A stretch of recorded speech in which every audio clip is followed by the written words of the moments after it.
Hello, my name is Tom Rushlow. I'm a professional fly fishing guide in Colorado. Taken care of a lot of people over the years, and there's a few things I've noticed with my very beginner and novice clients that I think I can pass on in a video and hopefully help you to better your cast, or at least have a good place to start with a cast. Again, this is for the novice, this is for the beginner. We're going to simplify things, we're going to break it down and take our whole cast and our presentation apart.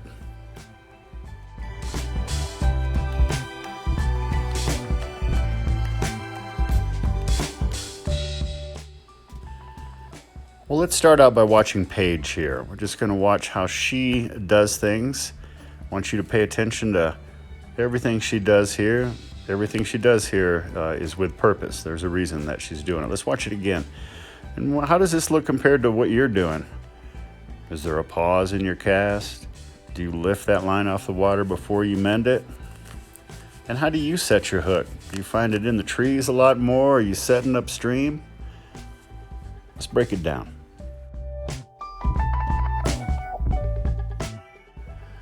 A fairly common error in our beginner casting is when folks just toss that line straight upstream.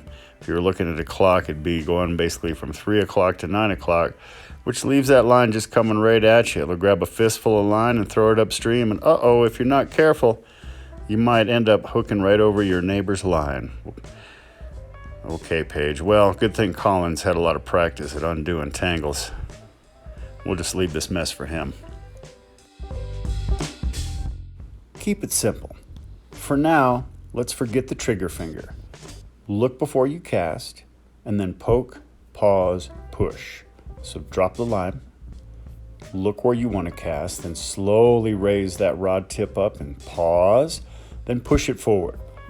You can put it exactly where you want it by just aiming your thumb. Poke, pause, push. Poke a hole in the sky and hold that tip there. Don't wind up, pause, then push it out in front of you.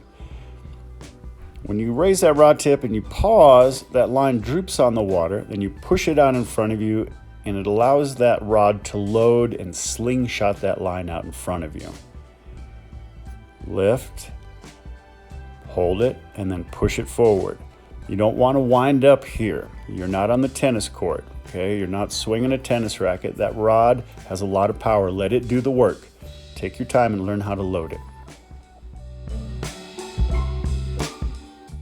So a real quick review, raise that rod tip, pause, push it out in front of you, and keep that rod flat. That allows our bugs to move in a nice straight line and sets us up for our next segment on mending.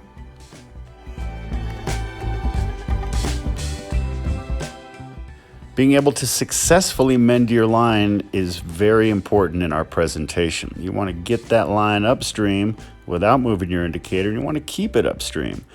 Paige has given us some good examples of bad mending here.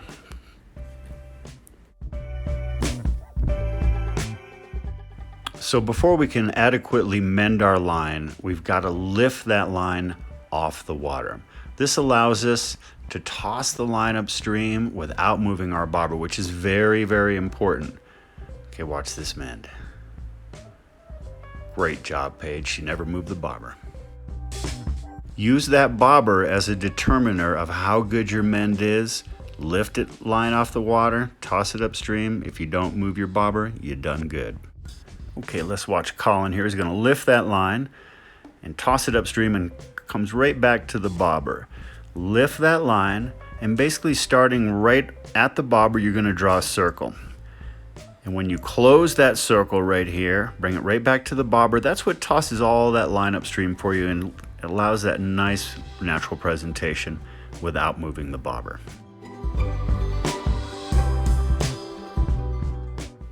By keeping your tip low, it actually solves a number of issues, the most important probably of which is it allows our bugs to flow in a nice straight line rather than holding that line high and pulling the bugs towards you.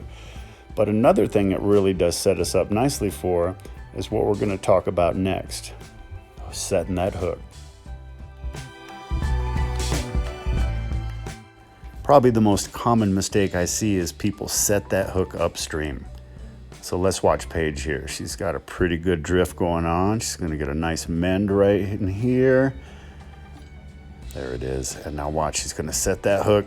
Oh, just pulled that hook right out of that fish's mouth. And this is a little bit better set in the right direction, but it's a little high and we end up on the shore. Or, God forbid, you set it at your face and you end up tangled up in your line. The truth is, you can still catch fish with these downstream sort of high sets, but you run the risk of spending more time in the trees. Let's keep everything in the water. Sweep that rod tip low. When you miss your fish, then everything stays in the water. Now watch Paige's right hand here. She pulls in just a short distance, but the rod tip covers a lot of distance here. She's able to pick all that slack up off the water instantly. Let's watch her hand again from above.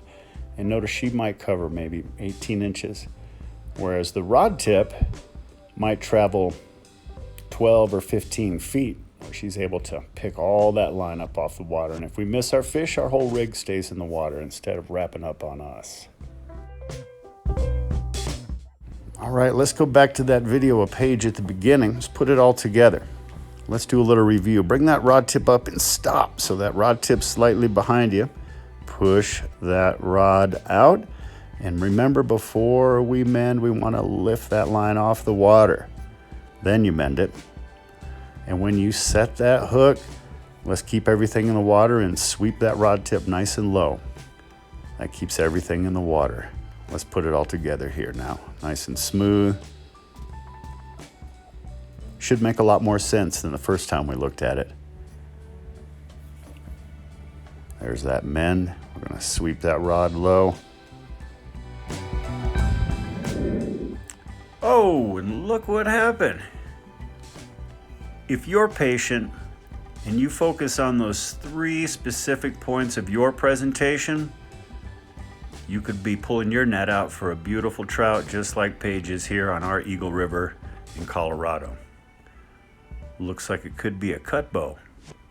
Really appreciate you watching. If you found any value in this video and presentation, please like, share, and follow.